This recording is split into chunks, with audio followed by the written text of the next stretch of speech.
Hello and welcome to the Data Engineering Podcast, the show about modern data management. Introducing RudderStack Profiles. RudderStack Profiles takes the SAS guesswork and SQL gruntwork out of building complete customer profiles so you can quickly ship actionable, enriched data to every downstream team. You specify the customer traits, then Profiles runs the joins and computations for you to create complete customer profiles. Get all of the details and try the new product today at dataengineeringpodcast.com/RudderStack. You shouldn't have to throw away the database to build with fast-changing data. You should be able to keep the familiarity of SQL and the proven architecture of cloud warehouses, but swap the decades-old batch computation model for an efficient incremental engine to get complex queries that are always up to date. With Materialize, you can. It's the only true SQL streaming database built from the ground up to meet the needs of modern data products. Whether it's real-time dashboarding and analytics, personalization and segmentation, or automation and alerting, Materialize gives you the ability to work with fresh, correct, and scalable results, all on a familiar SQL interface. Go to dataengineeringpodcast.com/materialize today to get 2 weeks free. Your host is Tobias Macey, and today I'm interviewing Max Cho about the wild world of insurance companies and the challenges of collecting quality data for this opaque industry and Max's journey through his career to get to where he is today. So, Max, can you start by introducing yourself? Hey, Tobias, great to be here. I'm the CEO of CoverageCat, a startup that is focused on enabling people to get the right insurance by actually just knowing the price of insurance, which sounds really dumb and really simple, but in fact is an enormous data challenge. And do you remember how you first got started working in data? Well, okay, so somewhat longer story, but my first job out of college was at Microsoft, and it was working on what are the worst bugs in Microsoft software, which sounds like it ought to be straightforward, but actually is awful as well. We built this just enormous catalog of Microsoft bugs, but the catalog was far too large for anyone to possibly grapple with. So you just immediately run into the data question of like some VP asks you, okay, which of these bugs do I need to go? I mean, let's just choose an extreme example. If you're running Internet Explorer, you have 100 times more bugs than you have software engineers. So you immediately run into the question of which of these bugs is worth fixing, and that's both a psychological question in that some bugs make users much more angry than other bugs, and it's a question of like, how do I possibly keep track of all this? How do I even know which are the real problems? And that was the first thing that I got into. And we got into that in the era in which all of the data was being stored on Microsoft SQL Server. And let me assure you, Microsoft SQL Server has some opinions about how many millions of rows of data you should put in it for it to work well. I can imagine, especially earlier in its history. I'm sure at this point they've kind of lifted some of those opinions or expanded them a bit, but It was in the time that I was at Microsoft that we finally transitioned from like a human who would log into a server and like restart the database if it crashed. So that was the era that I entered my career, and today I'm sure nobody does. Well, I don't know. Maybe someone at Microsoft does still do it. You intern over there, go reboot the server.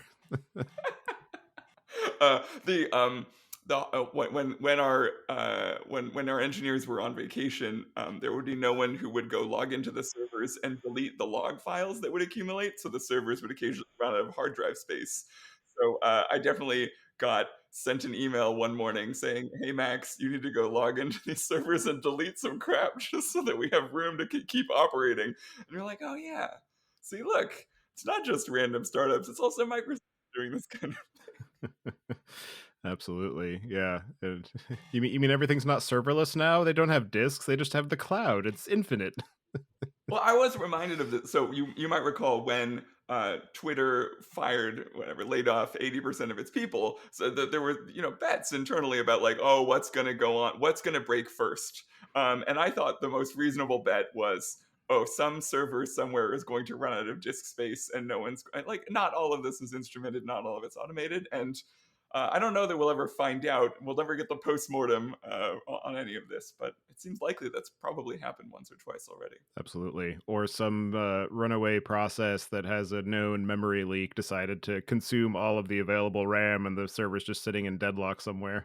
Mhm. And I think people are like, oh, if you were building this right, it would never happen. But of course, when you actually work at a real company, nothing is built. So, like the chief advantage of companies with humans is that you can have the humans patchwork all of this nonsense and then be the thing that is the fail-safe when it breaks. Yep. And there's always some other fire that's more important. You never go full automation in any company I've worked at.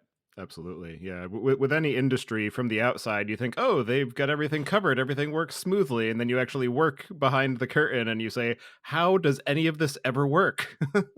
Yeah, but miraculously, I mean, against all odds, perhaps it does, right? Exactly. And so, in terms of what you're doing at CoverageCat now, you mentioned that you're just trying to figure out how much does this insurance cost and what is it actually going to do for me. I'm wondering if you can talk through some of the journey that brought you to that being the problem that you wanted to solve and the experience needed to actually tackle it. Yeah, this sounds incredibly naive, but in 2016, I was in a job interview for a different job, and at the end of the job interview, they had pretty much made up their mind that they wanted to hire me. So they were kind of just killing some time and like just trying to entice me to come work at the company.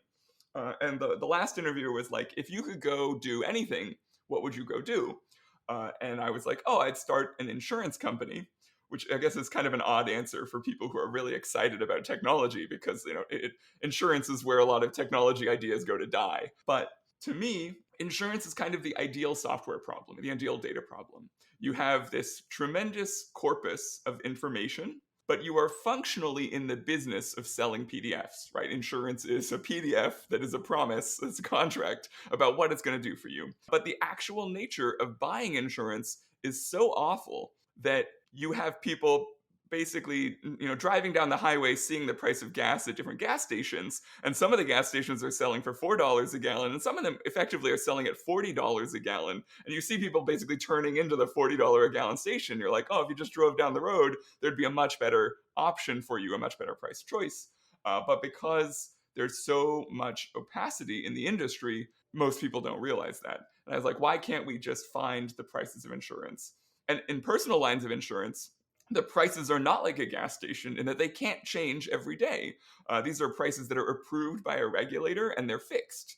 I think a lot of people come to me with the wrong notion about how insurance prices work. They go like, oh yeah, I negotiated for a great. There was no negotiation. The prices were set by regulatory rules, and you could have gone and found the right deal if you just knew all the information. For the insurance industry specifically, you mentioned that there's a lot of opacity. There is a lot of confusion when you're in the process of trying to shop for insurance of what is this actually going to cost me? What am I actually going to get out of it? Is any of this worth it? Or should I just go stuff all my money under a mattress and hope that I survive long enough to spend it? And I'm wondering if you can talk to some of the different sources of data that you are working with to try and answer these questions and some of the reasons for that opacity in the pricing aspect of insurance. Yeah, the first thing is that it is to the insurance incumbent's advantage that there is not price transparency, right? Price transparency is what many insurance companies fear most. It creates this kind of world where, like, maybe if you're a user of Google Flights, you appreciate that you can go see a lot of flights and a lot of prices and just, oh, I got to go from Dallas to San Francisco today. Let's just look at what the options are, and Google will just show that to you. But and that was that's a historical relic of how travel agencies and the whole airline system built all of its technology up. But the insurance industry was fortunate in their mind, to avoid that problem and made it so that it was incredibly challenging for people to go and discover that. There was actually even a law passed by voters in California to try to create such a thing. It's the legal obligation of the California Insurance Department to create an online calculator that shows you insurance prices. But hilariously, that calculator is so incomplete that basically, if you work all the way through it, you always end up being a 30-year-old male driving a Toyota Corolla. And you're like, what if I'm not one of those things? you can't go see the prices. So we were like, okay, we know insurance prices are fixed. Well, they change, a couple times a year at most, maybe, but per company, per state. And we said, why can't we treat this as a data science and statistical problem in which we go and find millions of prices and then inform people about it without them going through the whole quoting rigmarole and data collection. And it turns out, by the way, most of the companies who do that kind of data collection are actually basically in the business of selling your name and your phone number to cold callers, and to junk mail, which it's really disappointing. And it speaks to kind of why people are just like you said, throw up their hands at the complexity, and they're like, oh, I guess I'm just going to do whatever. I'll just buy whatever. For the ways that you're looking to bring transparency to the insurance market, what are the sources of data that you're looking to, ways that you are trying to incorporate it into a unified view, and some of the challenging aspects of being able to get access to that data and collect it reliably? The challenges here are pretty immense. So, in most states, not all, but in many states, there's a system for filing your rates, and it's called SURF. And in theory, you could just go to SURF and you could just go look up the PDF that the insurance company has filed that describes their pricing algorithm. And it's not like a nice algorithm written in Python that you can just go execute. It's this like obfuscated scanned PDF where you're looking up random things in tables and you're like, oh, what is going on here? And that is incredibly challenging. So what we do in practice is actually we kind of take the opposite view, where we're like, we've observed in real life, in the real world, millions of prices. Can we reverse engineer which features, which elements of our customers are actually correlating and predicting to large price changes? And then we build models that try to predict that. So this came out of my experience from working in finance at a hedge fund, where we're like, okay, well, let's throw up our hands about how the market works and let's just try to build statistical models that in fact work, that make money. Well, let's try and do the same thing for insurance. Rather than guaranteeing to the last penny that we're accurate about the prices, let's instead look at the key factors and make sure that we have those attributed for, so that we can try and show you prices that get progressively more accurate over time. You mentioned some of the incentives for insurance companies to make it opaque as to how much things actually cost. And I'm wondering, given the fact that there are those existing incentives, how do those come into play in your efforts to actually bring that transparency? Are there artificial hurdles that are put in your way of being able to gather this information? Are there contractual elements of the ways that that information is stored and produced that make it difficult for you to be able to use it in the way that you intend? I'm just wondering if you can talk to some of the non-technical challenges that exist purely for the purpose of making this hard. Yeah, I think this is the CoverageCat is only possible as a startup. And when I say it's only possible as a startup, what I mean is right now we are just happy to do a thing that cannot make us money for many of our customers. Like 95% of the time, our customers come in and they actually find the best insurance policy for them, and we cannot be paid for it. So, and that's for a variety of reasons, but basically it's because we don't have a deal, a compensation deal negotiated with the carrier that is actually the best insurance company for them to choose. So no normal insurance company would actually go do what we do, because they just wouldn't make money most of the time. Insurance agents predominantly are in the business of selling you a thing that they get paid for, and in fact that's almost inherent in the name.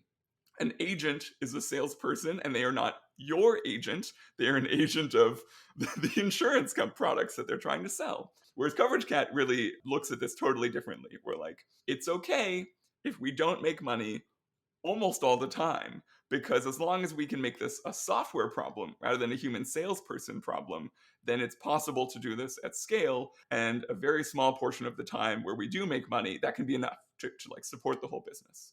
And that's kind of where we came at this from a philosophical perspective. But of course, if you go into the industry and talk like this, people think that you're completely bonkers. Like people are like, you're out there shilling products that you don't get paid for. What are you talking about? And we're like, well, it's just the best thing for our customers, and if we know that, we'll tell them about it. You mentioned that earlier in your career, you were in the interesting situation of having to deal with figuring out which bugs should I actually care about based on this data that I'm trying to collect. I'm wondering, given your experience now at CoverageCat and dealing with these artificial hurdles, some of the aspects of your career to this point that have prepared you for this insanity. Yeah. There is a general mindset, and I think this has changed in the industry. So I'm perhaps speaking to the beginning of my career rather than where we are today. But 10 years ago, I think there was a general mindset of statistics are not that important to me as a programmer. I'm not talking about, I'm sure someone out there is already writhing in anger about, oh, statistics have always been important to programmers. But, I joined Microsoft a decade ago, and the way that we measured the importance of a bug was the number of times that it had been observed. Just a standard hit counter. Oh, let me just increment that. Let me just increment that, blah, blah, blah. And we were struggling for a number of reasons. But one of the obvious ways that that's insane is you can use sampling. You can use statistics to try to mitigate this kind of problem, so you don't have to collect an exabyte of data a day. And the statistical view, I think, has really taken over. Of course, I don't need to sell anyone on it today, but that has totally changed the viewpoint that I think you might have if you enter something like insurance, let's say, where a much more traditionally oriented person would say, I can't ever show anyone a price until I've gathered every single actuarial detail about this person as a customer and produced the final exact quote. And that is a view that I think is a disservice to the customer, because most of the time, all that data is going to just get thrown out because you could have told them from the first detail about them that they were never going to buy that product. They were even ineligible for that. And that kind of statistical view now permeates a lot of the work that we do with data at CoverageCat today. As far as the actual data specifically that you're dealing with, I'm wondering if you can give some insight as to the format that it is available in and some of the characteristics of it, particularly in terms of the three V's of volume, variety, and velocity. Yeah, the data for us is basically comes in two important flavors. There's all of the personal data about people, our customers, details about like your name and your birth date and all those kinds of things. And then there's all the data that is about the insurance products that they're buying. So that's coverage limits, deductibles, which riders they're getting attached, all of the details that describe the policy functionally, and of course the price and all those other elements. The third element that gets kind of weird is, I guess, we also collect all of this data and are constantly fighting the schema changes of the carriers themselves that are changing like what's going on in the data information they require, and also how they report back to us these kinds of differences.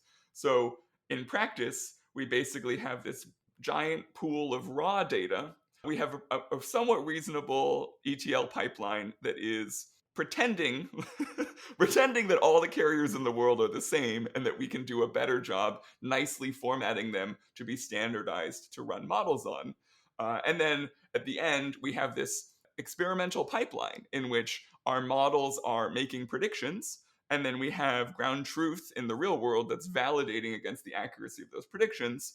And we're running a relatively standard data cycle in which gather more data, process more of it, and try and extract the right structured data details that you can, run the modeling, see if your predictions were close, and then continue. And the net result is, I think we're basically the only insurance company on the internet where you can come to us without telling us all of your information, and we'll give you a rough sense about carrier pricing and coverage, which is somewhat unusual. As more people start using AI for projects, two things are clear. It's a rapidly advancing field, and it's tough to navigate. How can you get the best results for your use case? Instead of being subjected to a bunch of buzzword bingo, hear directly from pioneers in the developer and data science space on how they use graph tech to build AI-powered apps. Attend the Dev and ML Talks at Nodes 2023, a free online conference on October 26th featuring some of the brightest minds in tech. Check out the agenda and register today at neo4j.com/nodes. That's NEO, the number 4, j.com/NODES. And so for being able to actually work with this data and engineer around it, can you talk through some of the architecture of your data platform and the ways that you thought about the prioritization of what am I trying to optimize for? What do I need to be able to deliver reliably? And what are the pieces that we can actually just put some duct tape on and muddle through for now? Well, as a startup, what are the things that you put the duct tape on and muddle through? And the answer is basically everything that you can possibly get away from, except for like the places where the volume is too large. So the moment I think you cross over millions or tens of millions or hundreds of millions of rows or elements of data, you're just immediately in the land where non-programming approaches don't work, right? It's completely non-amenable to the human view of the world. And normal insurance agencies focus on having a single human, a single salesperson who works through a single client's set of data and then produces like a very small n number of results. But you just really can't do that, and none of the existing tooling works in the industry to support you if you want to go do it the way that we do it. So we have effectively found ourselves in the problem of building a lot of things that are unique in the insurance industry, but would be common in software, I think, and in finance, definitely. Did that fully kind of answer what you were getting at there? Yeah, and also because of the fact that you're dealing with this somewhat bespoke area of the industry and specific types of data that pertain to it, how much of the data platform tooling have you been able to take off the shelf, and what are the pieces that you had to build from scratch because it was a custom requirement?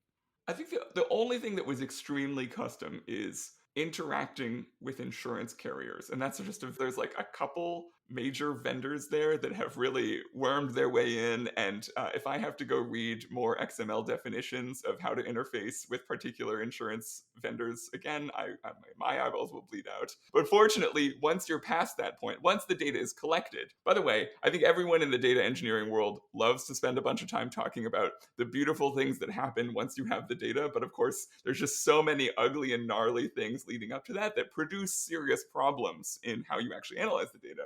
I've been blessed that almost all of my work with like actual hands on keyboard tippity tapping away has been on my employees have done a great job on all of the pre-processing, and I've had the good fortune to just have the relatively standard prediction problem of, okay, here's millions of rows of slop, please go convert these millions of rows to slop into something that we can actually run as a model that sits on our website as a live predictor.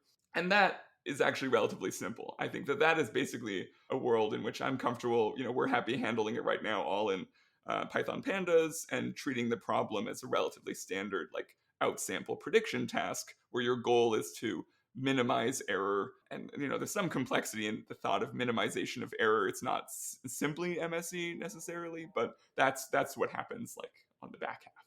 And as you were going through the design process and technology selection, what are the things that influenced your decisions? Was it largely based on, well, this is the language that we're using for building the application, so we want to bias towards that for our data stack? Was it, we just want to be able to get the cheapest thing that does the thing that we need right now? I'm just wondering if you can talk through that kind of build versus buy aspect, and what were the things that biased you towards the tooling that you ended up settling on? Oh man, we're wandering into controversy already, but I'm gonna say a rude thing here, which is everyone thinks that your problems are not that unique, so you ought to be able to buy software that solves this problem. And you certainly, as a startup, cannot write all the software you're gonna need, so you do have to buy a lot of software. But it just turns out almost all the time that you buy software, it's kind of junk. Uh, that's my opinion on buying software. And you get this really lovely sales pitch about some, cutting edge B2B SaaS pitch that's like, oh yeah, this is gonna solve everything for everything you need. And then you go and open the box, and it's like it's the scene from Arrested Development, dead dove inside, and you open it and you're like, well, that's kind of on me now, isn't it? So I think the view is basically we try and use as much that is standard, that is quality, that is open source across the stack. And then the moment that you run into the insurance specific pain points, you look at the vendors, you try the vendor software, but where you can, I mean, you kind of try and avoid it as well because it's really pretty bad. And as you have gone from the initial idea of, is this even possible? Let me just throw something together real quick that acts as a proof of concept, to where you are now, where you have a business that relies on the technology stack that you're running on. How have the overall design and goals of the system changed in that process? Yeah, I think The gap between I have a proof of concept and I have a production level product is so large that most people who are, let's say most people in management at software companies or non-software companies can't even imagine it. I don't know how many times you or I have seen like a hackathon project where someone threw something together in like 16 hours and it looks great. And then there's some managerial review and somebody's like, great, publish it or whatever. And the person who's like done all this work is just ash faced because they know the gulf between these two things is just months and months of, and our story is no different there. I can actually remember one of the problems we immediately had was our models started just dying in when people land on our website. Like real code is executing to try and calculate these things, and we had set up our system with certain expectations about the number of workers and the number of threads they would need, and it just, we effectively nuked or we DDoSed ourselves into oblivion at the beginning here. And what worked great on my machine running an offline model and calculating a couple of things when I went to sleep, came back in the morning, was really not viable at scale. Absolutely. Yeah. One of my favorite tropes is any software that is insufficiently broken will remain in production. Yeah, absolutely. Like in the trades, I believe it's there's no such thing as a short-term fix, right? Yes, Like if it's a short-term fix and it fixes it well, it's a long-term fix now. exactly. Absolutely.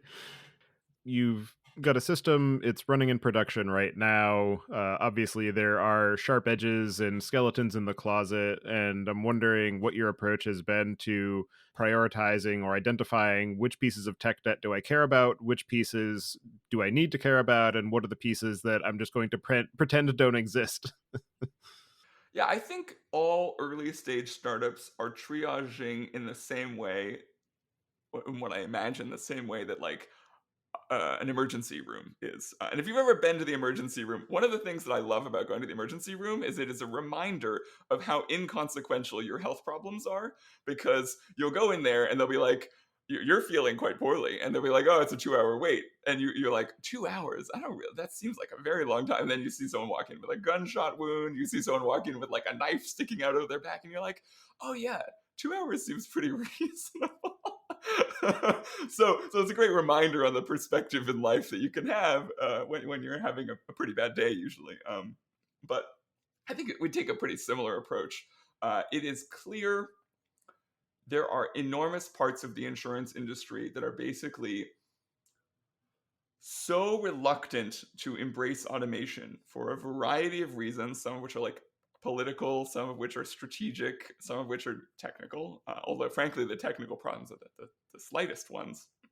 That we're like, okay, well, until whatever, Max's day no longer can support the number of clients that we have that are asking us questions about this manual process, we're going to keep doing things manually. And the overall design of our company is basically the people whose job it is to write code are fully async. They can manage their life. They can work the way that they need to work to get the product out. And then there's a portion of the company, of which I am probably part of that portion, which is basically like, I can be interrupted at a moment's notice for whatever crisis is going on. Oh, there's a hurricane bearing down in Florida, so we can't write new policies for 72 hours. And like that's just my day, right? And all of those things get dumped into the exception bucket, and the exception bucket in insurance companies is people. It's just it's people like me. And as you have gotten further into this space of the insurance industry, what are some of the hurdles or barriers that you've run into that you couldn't see from the start of the marathon, and some of the ways that have thrown a wrench in your projected roadmap of, oh, this is what we think we're going to deliver this quarter, and oh uh, shoot, that's actually never going to happen because of this thing that is completely bonkers. I'm going to tell you this story, Tobias, that is truly mortifying if you come from this as like a financial analyst mind. When we originally wrote our price prediction models, one of the key assumptions of the model is that you always pay more money for more insurance. And that seems like a reasonable assumption, right? Like as your deductibles get lower or as your coverages increase, like the amount that the insurance company will pay out to you, we said, just we told the model, assume the price is going to go up in that case. Like, please do never produce negative prices for these kinds of things. And we spent like a week debugging why our accuracy kept getting worse in this one particular case, where we're like, okay, why does the model keep insisting that prices should be going down as you're buying more insurance? And so I finally logged on to that particular insurance carrier's website, and I started just like manually clicking on the buttons and buying more insurance, and actually saw my price going down. I was like, what on earth? Something has gone enormously wrong, as far as I can tell, in their actuarial modeling. But the real prices of insurance are not at all what you would expect. And assumptions that seemed reasonable in the abstract are just completely invalidated. And at that point, we're just like, okay, fine, I'll throw up my hands. I don't know what's going on here. This episode is brought to you by Datafold, a testing automation platform for data engineers that finds data quality issues before the code and data are deployed to production. Datafold leverages data diffing to compare production and development environments and column-level lineage to show you the exact impact of every code change on data, metrics, and BI tools, keeping your team productive and stakeholders happy. Datafold integrates with dbt, the modern data stack, and seamlessly plugs in your data CI for team-wide and automated testing. If you are migrating to a modern data stack, Datafold can also help you automate data and code validation to speed up the migration. Learn more about Datafold by visiting dataengineeringpodcast.com/Datafold today. Another interesting aspect of insurance in particular is that you can break it down to this numerical model of, if I give you this much money per month, you will give me this much money in the event of some claim. But there's also a lot of fine print and detail and worked in exception clauses, and there's never a apples to apples comparison between insurance providers or even insurance plans. And I'm wondering how you try to tackle some of those aspects of, okay, we can give you a price for this type of insurance, but even though this insurance plan costs the same as this other insurance plan, this one's actually better, or this one is maybe a 5% price increase, but in the actuality, there are aspects of it that make it far outweigh the cheaper plan in terms of what you're actually be getting out of it. I'm just curious how you've tried to approach that question of the detailed elements of the policy breakdown for helping people understand which plan they actually want to buy for their life. This is true in the extremes, but actually, I'm going to myth bust a little bit here. Insurance for individuals, for personal lines in the United States, is a relatively standardized industry. And that's not to say that there are not lots of important details. There are like 6 or 7 pretty key variables in, let's say, a bog standard auto insurance policy in the US that you really do need to know about. But after that point, it's such a commodity product for most people that that isn't true. And one of the things that I feel like the insurance industry likes to continue to propagate as a myth is the insistence that things are going to be wildly different one way or another. You certainly see that in all the advertising that is put out there. And of course, that's reasonable, right? Their mission is to persuade you that it's not a commodity product, that there's significant differentiation. But just to draw an example from real life here, when a major disaster happens, you might think, oh, major disaster happened. Good thing I have carrier X who's fabulous. All their adjusters are super well trained. It's going to work out great for me. There is no way that company X has enough adjusters in your area to actually go handle this crisis. So what do? Everyone draws from the shared pool of the traveling adjusters who are spread across all the companies to go and handle these kinds of things. And the net result is the policies are highly similar, and in major catastrophes, the treatment that you're going to get is, in my opinion, relatively similar, because the key people, these adjusters, are getting drawn from a commoditized pool. And so I guess I would say it's just not true. Policy details are very important, but it is a relatively commodity product, which makes it amenable to this kind of analysis. And given the fact that, to your point of the personal insurance is fairly commoditized and standardized, what are the types of insurance that have been most conducive to this approach to problem solving, and how have you been thinking through the process of bringing your capabilities to a broader variety of insurance types or things that you might want to insure, and just some of the elements of the insurance industry that are especially resistant to this statistical approach to being able to actually manage the information gathering and information analysis of who should buy what. There was an article earlier this year in the Wall Street Journal that really went against the grain of the narrative that I think a lot of venture capitalists are interested in right now, which is about AI and automation. This article was about the insurance industry, and I think the headline was "The Humans Have Won." And that's basically true for most parts of the insurance industry. For about 20 years, people have been promising automation to displace the tens of thousands of human salespeople who run insurance agencies. And all of those efforts, I'm not sure if I should put an asterisk and say like maybe almost all of it, but almost all of those efforts have failed. I'm not saying that there's no automation, but it turns out the thing that sells bespoke insurance products are human salespeople on a phone.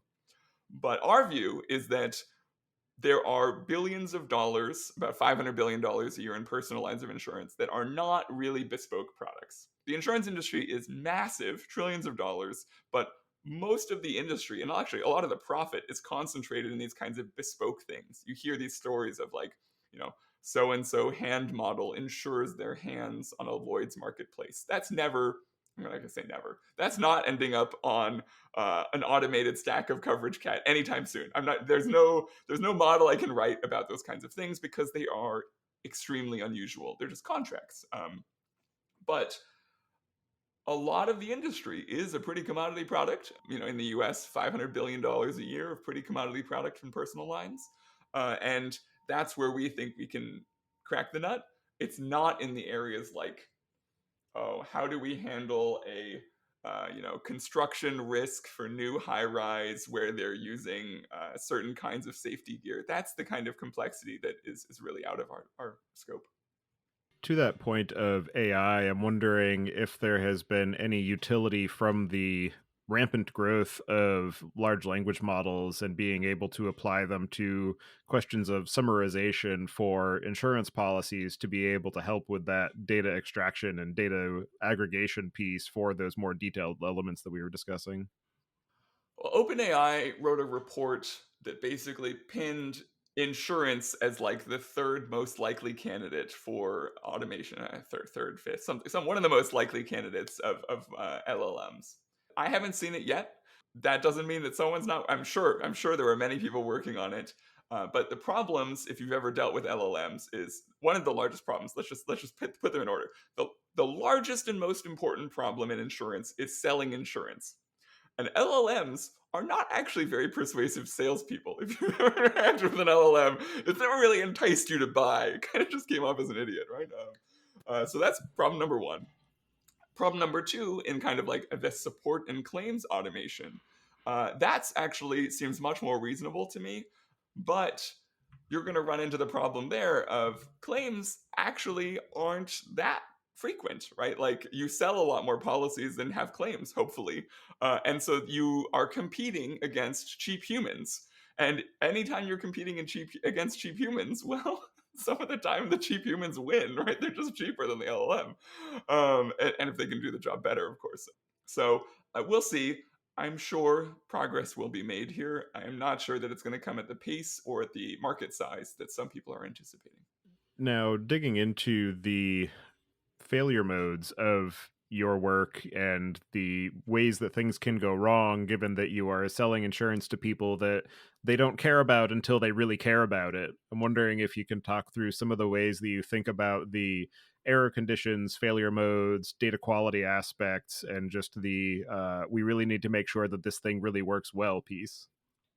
At the end of the line, when you go and buy with CoverageCat, there's actually a step in which I actually review every recommendation we make and I click approve. So right now, like there's a human at the end that is me that tries to that makes sure of that. And there's also reasons for that, like, we carry insurance to make sure that we don't make a professional liability error. Like that, not only was this the right thing to do for our customers, but this is, somewhat necessary. So that's how we do it today.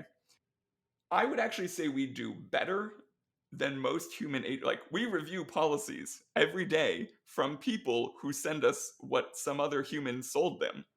And those policies are often egregiously flawed because you're in a hurry to buy insurance. You don't really want to understand it. You don't know. And the agent has an incentive to just sell you more. So, like, I see policies where people have $500,000 of personal property in their home insured. And many people don't really have $500,000 of stuff in their house. It's kind of hard to have $500,000 of stuff, especially if it's actual cash value, not replacement value. Well, your $100 bed frame from IKEA in actual cash value. How much is a used IKEA bed frame really going for these days? And so you see these kinds of problems everywhere. In general, if I had to just pick, if we're talking separate from the data engineering crowd, I'm just going to impart some pearls of insurance wisdom. There are two mistakes that I see everywhere in insurance. When you are poorer, you need less third-party insurance because it's very hard for people to sue you to get millions of dollars when you have nothing. But you need more first-party insurance because you can be bankrupted because your car is hard to replace. As you get richer, please stop buying insurance for tiny little things. Just self-insure, and your bank account is your insurance net. And that really avoids all the claims hassle. That avoids having claims on your records. You won't see the price hikes from it, blah, blah, blah. But the thing that you need to worry about is your third-party liability. Suddenly you're walking around with a target on your back where everyone knows if something bad happens, they can sue you for all that you're worth. And you always want to have enough insurance that they would rather settle with your insurer than try and go to a trial court and take all your savings. So that's basically what the CoverageCat optimizer does in terms of picking the right insurance limits. That's what we specialize in. And in fact, almost all of our clients should be buying less insurance at the low end and more insurance at the high end of like what kind of catastrophe is covered. As you've been working in this space of working with this data, working with the elements of how is this going to actually have a real world impact, what are some of the most interesting or innovative or unexpected ways that you have seen the data that you're aggregating used, whether it's decision making, whether it's further analysis? Just interested in some of the unexpected outcomes of your work. I'm trying to think if there was a real unexpected outcome. I think probably the largest unexpected outcome I've seen is many of our clients file insurance claims that they shouldn't have, and they file those because no one's in their corner advising them. Like, just to pick on a specific example here, like if you go ask your insurance agent, the person who sold you a policy who represents the carrier, oh, should I file this claim? They're not really going to give you a sensible answer on this topic. And I've seen clients who have filed a $200 chip in their windshield claim that has produced literally thousands of dollars over the years of increased costs of insurance for them. And any reasonable person who knew how prices change when you file claims would have been like, don't do that. Just replace your windshield yourself. And so we ended up actually building a claims calculator to enable our clients to kind of get a rough sense about how their prices will change if they filed that claim and decide if it's worth it or not. There's so many rules of thumb that people tell you in the insurance industry that are just not grounded in data. And our goal is to try to be that actually data rich provider of those kinds of answers, to myth bust, to end the kind of guesswork. And in your experience of building this company, working through these data sets, figuring out how to actually make some useful insight from this morass of opacity, what are the most interesting or unexpected or challenging lessons that you learned in the process? I think one of the key advantages of startups is that you can seriously underestimate how difficult the task you're trying to go do is. And when I entered into when we started this business, I was like, well, this is going to be pretty straightforward. Like, we've written financial models, we know how to do some data gathering. This is all going to work out. And it just turns out There's just so much crap buried there. And if you are at an incumbent, if you've like lived that life, you know that's true. I mean, even from my background, I knew that was going to be true, but I was willing to put on my horse blinders and pretend that it was going to be simple and pretend that we were going. I was like, oh yeah, in a year we're going to have a really accurate price model from millions of good things. No, it's just like it's harder than that. And if you want to go create your own company or create your own startup, I think maybe there's a lucky few for whom it's just a very straightforward process. But for us, at least, and for I think most people, you have to pretend it's going to be easier than it actually is. Because if you knew how hard it would be, you might not step out the door. Given your experience of working in this space, taking a very data driven approach to the insurance industry, what are the cases where a purely statistical view of the market is the wrong approach and you actually need to be more detail oriented? And what are the aspects of the industry that are resistant to scale? At the end of the day, you are ultimately producing, as we just talked about, a PDF, and that PDF must perfectly accurately represent the information of your client. You cannot take a statistical view of the number of children your client has. You have to actually answer things. So there is this friction in which you transcend from here is very roughly, here's the blurry sketch, and then the last bit of like translate all of the blurry sketch into the final bound policy in PDF.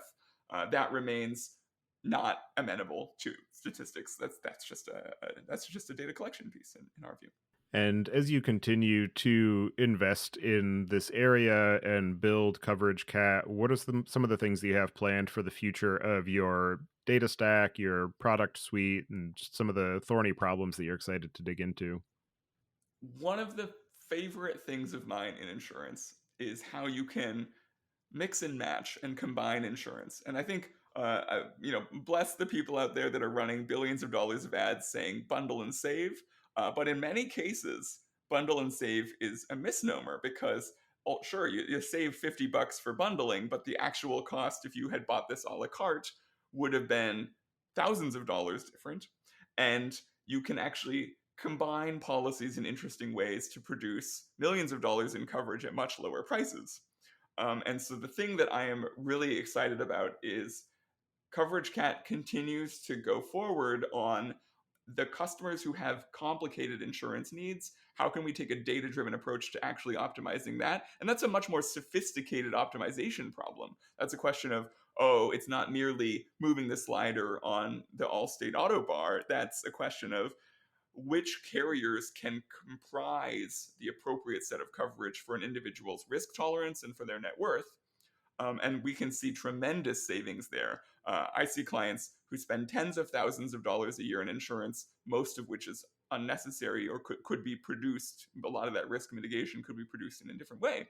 And that's where I'm really, that's where the big opportunity for our clients is.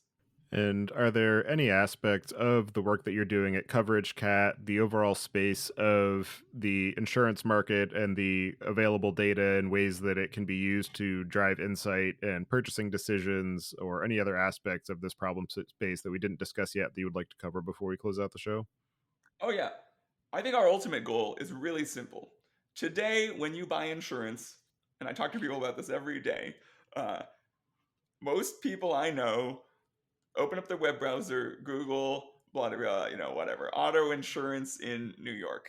And they click on the first link. That link tells them a bunch of information that is reasonable, but not terribly useful. And if they're lucky, at some point in this process, they end up with buying a sane policy. They usually pick the details of the policy themselves. They don't choose the right things. They don't know. The eventual goal is just like Google should do a better job here. CoverageCat is the right, like in my mind, it's the right way to buy it in that we will tell you about the things you should be buying and we will show you the prices from the many options and we will optimize for you. I hope, 20, 30 years down the line, what we're doing is the way that people actually buy insurance and that there is not an army of 60,000 salespeople beating down your door to sell you stuff you don't need. All right. Well, for anybody who wants to get in touch with you and follow along with the work that you're doing, I'll have you add your preferred contact information to the show notes. And as the final question, I'd like to get your perspective on what you see as being the biggest gap in the tooling or technology that's available for data management today. I think a lot of people have really great ideas about how data pipelines ought to work, but I've seen very little that shows me that we are really actually making it accessible and stable and manageable. It's really like we're building on a foundation of sand in many of these places.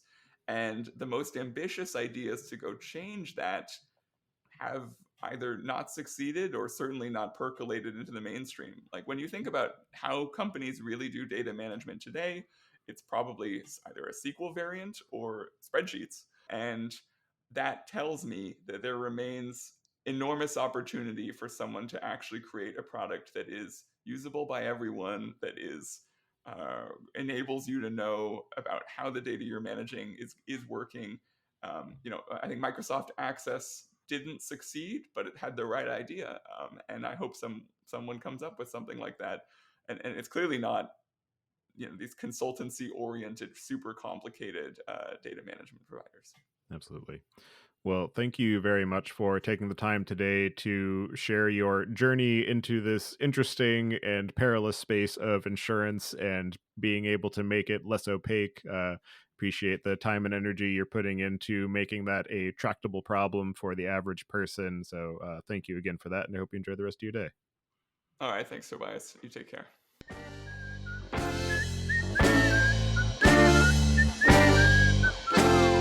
Thank you for listening. Don't forget to check out our other shows, Podcast.init, which covers the Python language, its community, and the innovative ways it is being used, and the Machine Learning Podcast, which helps you go from idea to production with machine learning. Visit the site at dataengineeringpodcast.com to subscribe to the show, sign up for the mailing list, and read the show notes. And if you've learned something or tried out a project from the show, then tell us about it. Email hosts at dataengineeringpodcast.com with your story. And to help other people find the show, please leave a review on Apple Podcasts and tell your friends and coworkers.